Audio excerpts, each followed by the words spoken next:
बैतुल्लाह के इर्दो गिर्द शियत को खिलाने के ये मंसूबे क्यों हैं?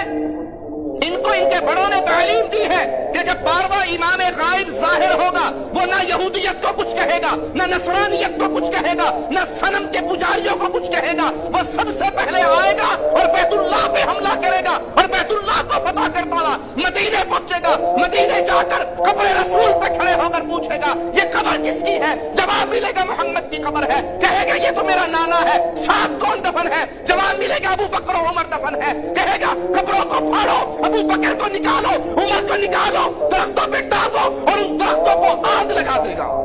मुल्ला बाकर मजलिसी मलऊन मजीद लिखता है, आयशा की कब्र पे पहुंचेगा रज़ी अल्लाह तआला अन्हा सलामुल्लाह अलैहा।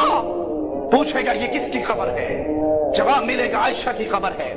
कब्र को फाड़ने का हुक्म देगा, आयशा के जस्ते अथर को बाहर निकालेगा और उस पे दुर्रे मारकर नऊज़ु बिल्लाह सुम्मा नऊज़ु बिल्लाह हद कायम करेगा। ये कहने वालों के सऊदी और यमन की जंग एक मुल्क की दूसरे मुल्क से जंग है।